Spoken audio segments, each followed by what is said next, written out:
following Bryce Young's entire career, going season by season all the way up until he retired. Obviously, his rookie season didn't go the best after going 2-15, but in the second season, he can do a lot better because they did actually build up this roster, giving him some more weapons than Deontay Johnson and rookie Xavier Legette as well, shoring up the offensive line with Damian Lewis and Robert Hunt. But there's only one way to find out if it works or not, and that is to sim the season. And it actually did end up working. They went 13-4.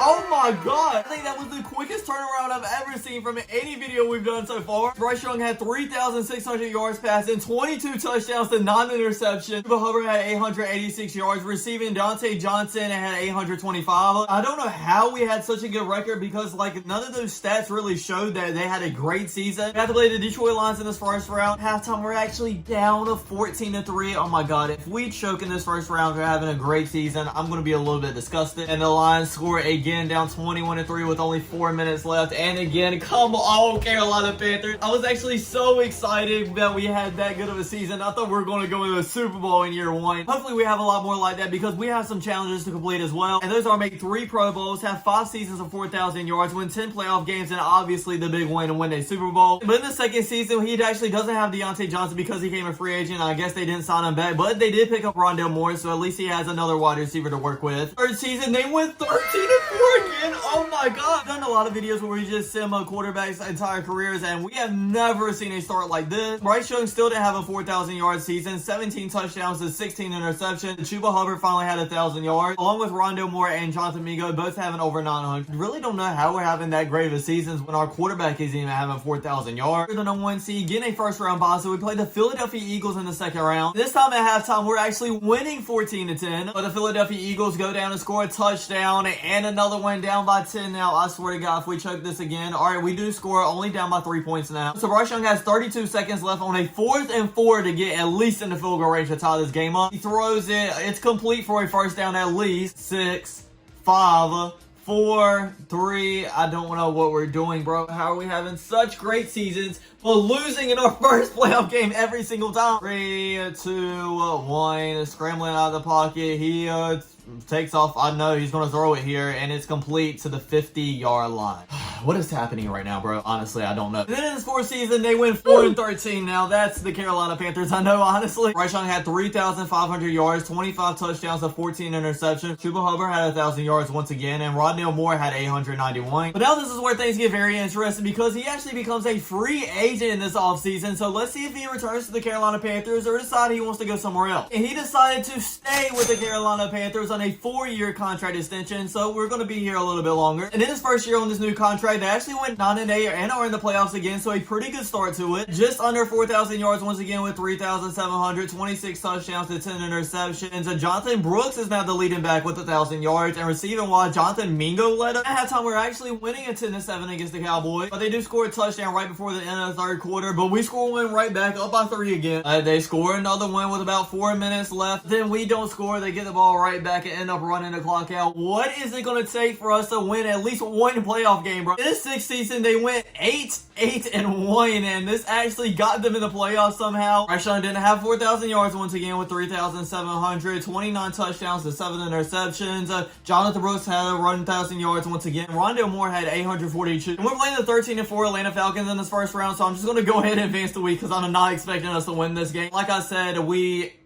actually did end up winning 28-14. Maybe I just need to skip the weeks then. Here, let's try it again. We're going to advance this week versus the Chicago Bears at 13-4, and we end up winning this one as well, 21-13. In the NFC Championship game with an 8-8 and win record is crazy. Kind of just want to advance the week since we're actually having a success like that, but I also want to hop in this game as well. You know what? We're just going to hop into it. And at halftime, we are down, but only by 3 points, 10-7, so we still have time to come back. Go down the field and score a touchdown on our first drive in the second half, and then score another one with 3 minutes left in the game. I think that's going to be it. And yes, it is. We end up winning 21-18. We're going to the Super Bowl. We have the 13-4 seasons and then go out in the first and second round, and then we have a 8-8 and 1 season, and we're all the way in the Super Bowl now. It doesn't make any sense to me, but I'll take it. In the big game, we are playing the Baltimore Ravens. And at halftime, we're actually winning a 21-0, blowing out the Ravens here. I did not expect this. The Ravens do score, but it's only 3 points. We scored 2 more touchdowns in the fourth quarter. We're up 31-10. End up winning this game of 34-17. Oh my God, the Carolina Panthers are Super Bowl champs. We're only 6 seasons seasons into Bryce Young's career. Oh my god, this is going to be a lit video, and I'm so glad I'm a Carolina Panthers fan as well. Look at that. How sweet is it? Bryce Young, a Super Bowl champ. I hope this actually happens in real life. But then we kind of have a Super Bowl slump because we end up going 7-10, missing the playoffs. Bryce Young had 3,500 passing yards, 19 touchdowns to 4 interceptions. Jonathan Brooks had a great season with 1,200 yards, and Jonathan Mingo had 990. Hopefully Young gets this team back on track because after this next season, he's going to be a free agent once again. And they actually did go 9-8 and just barely sneaking into the playoffs. Bryce Young didn't even have a 3,000 yard season this time, 23 touchdowns to 9 interceptions. Honestly, every single year they got into the playoffs, it doesn't look like he had a great season whatsoever. So maybe he does need to stay on this team because it looks like so far that they're carrying him. Jonathan Brooks had over 1,000 yards once again, and receiving wise, Heath Bow had 910. Playing the Seattle Seahawks in the first round, they end up losing this game of 23-17. Like I said earlier, he is going to be a free agent this offseason. He decided to return to the Carolina Panthers once again on a 3-year contract extension. He's also an 86 overall as well. But his first season on this new deal didn't go the best because they went 7-10 and missed the playoffs once again. He had 3,600 yards, 19 touchdowns to 12 interceptions. Jonathan Brooks had 1,000 yards. Tavon Grant had 882. Then they go 7-10 once again and missing the playoffs. Okay, Bryce Young, come on. You need to step up a little bit now. Having 3,400 yards, 23 touchdowns to 6 interceptions. And Brooks didn't have a 1,000-yard season this time. Larry Johnson did receiving wise. Now it's time for his final year on his 3-year contract extension. And if he does anything, the Panthers honestly might not want him back. Actually didn't do anything because they had another 7-10 season, the 3rd win in a row. Bryce Young only had 2,000 passing yards. I'm guessing he got injured or either benched one or the other because Keith Bush had 1,500. Our new running back in Boo had 643, and then Larry Johnson had 841. Now that Bryce Young is a free agent once again, honestly, I wouldn't be surprised if the Carolina Panthers want to go elsewhere because this 3-year contract extension really didn't go the way they wanted to probably. I'll just go ahead and tell you guys the Carolina Panthers actually didn't bring him back, but now he's on the New England Patriots on a 1-year deal. And honestly, looking at this roster, it's not too terribly bad. I mean, he's got 2 wide receivers above 80 overall, and the offensive line is pretty good as well. They end up going 10-7, but sadly they missed the playoffs because all the other teams in their division went 10-7 as well. That's a god I heard, honestly. This was his first season over 4,000 yards, almost having 5,000. Maybe the Carolina Panthers were actually holding him back. He had 43 touchdowns, they only 4 interceptions as well. And we had 3 wide receivers over 1,000 yards as well. I know it was only 1 season with this team, but maybe that's enough to prove that he can stay a franchise quarterback on the Patriots. They actually did not bring him back, but he did sign with the Philadelphia Eagles on a 1-year deal. The sad thing is he's actually a backup now to Jaden Daniels at an 81 overall. They end up having a great season though at 12-5, but Bryce didn't have any impact in it because he only threw 3 passes, completing 2 of them for 25 yards and a touchdown at least. Now because Bryce Young is a backup now, I'm not expecting his career to last much longer, but hopefully he signs somewhere else where he can actually be a starter because he's a free agent once again because that was only a 1-year deal. Thank God he didn't resign with the Eagles. He actually didn't resign with anybody because he decided to retire after a 13-year career. Honestly, the way his career was going, I did not expect that whatsoever, and I honestly don't know what to think about his career now because out of 13 seasons, he made it to the playoffs in 6 of them, but 5 out of those 6 times he didn't even win in the first round. Then again, he is a Super Bowl champ, and that's something that a lot of quarterbacks can't say. But thanks for watching, everybody. I hope you enjoyed. Don't forget to like, comment, subscribe, and I'll see you guys out next time. Peace.